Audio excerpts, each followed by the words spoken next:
পবিত্র মাহে রমজান উপলক্ষে সাম্প্রদায়িক সম্প্রীতির বার্তা নিয়ে বৃহস্পতিবার উত্তর দিনাজপুর জেলার রায়গঞ্জের বন্দর এলাকার প্রাচীনতম জামে মসজিদ ও মাদ্রাসা প্রাঙ্গণে অনুষ্ঠিত হল এক সম্প্রীতির ইফতার অনুষ্ঠান তৃণমূল কংগ্রেসের সংখ্যালঘু সেলের রায়গঞ্জ শহর সভাপতি শাহবাজ আলমের উদ্যোগে এবং জেলা সংখ্যালঘু সেলের সভাপতি জাভেদ আক্তারের সহযোগিতায় কর্মসূচির আয়োজন করা হয়।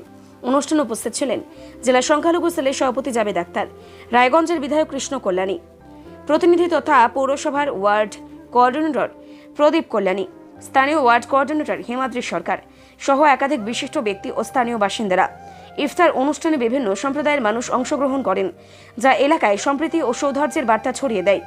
এই বিষয়ে তৃণমূল কংগ্রেসের জেলা সংখ্যালঘু সেলের সভাপতি জাভেদ আক্তার বলেন, রমজান মাস আত্মসংযম, সহমর্মিতা ও মানবিকতার শিক্ষা দেয়। এই ইফতার কর্মসূচির মাধ্যমে সমাজে ভ্রাতৃত্ব ও সম্প্রীতির বার্তা ছড়িয়ে দেওয়াই আমাদের উদ্দেশ্য। অন্যদিকে তৃণমূল কংগ্রেসের সংখ্যালঘু সেলের রায়গঞ্জ শহর সভাপতি শাহবাজ আলম বলেন, পবিত্র রমজান উপলক্ষে সকল ধর্ম ও সম্প্রদায়ের মানুষের মধ্যে সৌহার্দ্য ও ঐক্যের বার্তা পৌঁছে দিতেই এই সম্প্রীতির ইফতারের আয়োজন করা হয়েছে। ভবিষ্যতে এ ধরনের সামাজিক ও মানবিক উদ্যোগ অব্যাহত থাকবে বলে তিনি জানান। আজকে আমি অত্যন্ত খুশি, কারণ রায়গঞ্জ শহরের ভিতরে কুঞ্জনিয়া পাড়া জামা মসজিদের ভিতরে যে আমাদের আফতার পার্টির আয়োজনকারী আছেন, মানে সবাইকে আমি আন্তরিক শুভেচ্ছা অভিনন্দন জানিয়ে রমজানের পাক মাসে যেভাবে এরা অ্যারেঞ্জমেন্ট করেছেন, আমি ওদের জন্য আল্লাহর কাছে দোয়া চাই। আগামী দিন প্রত্যেকটি বছর আমরা থাকি কি থাকি না, কিন্তু এই আফতার পার্টির যে প্রোগ্রামরা সব সময়ই ওই বরকরার রাখো।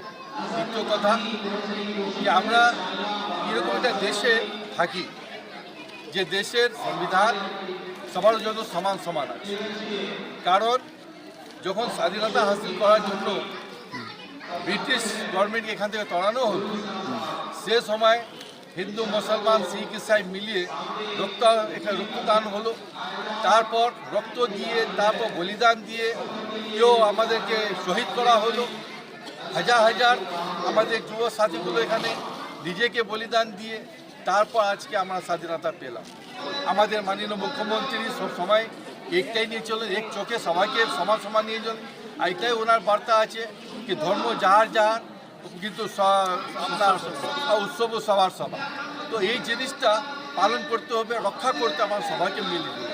আজকে আমি অনেক ধন্যবাদ দিচ্ছি আমাদের বাবাদাকে, আমাদের দাদাকে, যে ওরা নিজেই এসে আজকে আফতার পার্টিতে যোগদান দিয়ে এটা একটা প্রমাণ করলো যে বাংলার মাটি যে একটা সুন্দরতা আছে, এই হিন্দু মুসলমান শিখ ইসাই যে একটা সম্পর্ক আছে, সেটাকে বজায় রাখার জন্য আজকে আমরা সবাই একজুট হয় আফতার পার্টিতে যোগদান দিলাম।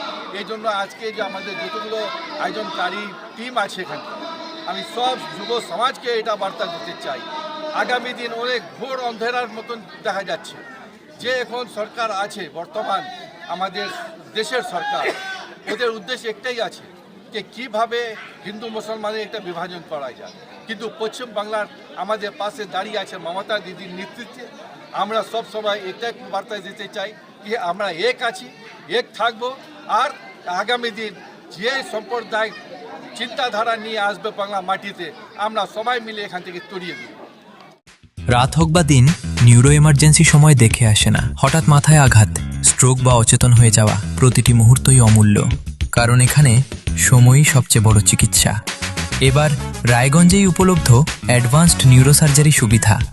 দক্ষ নিউরোসার্জন ও আধুনিক প্রযুক্তির সহায়তায় 24x7 জরুরি পরিষেবা। সঠিক সময়ে সঠিক চিকিৎসা ফিরিয়ে দিতে পারে স্বাভাবিক জীবন। জীবনরেখা হসপিটাল, অ্যাডভান্সড নিউরো কেয়ার।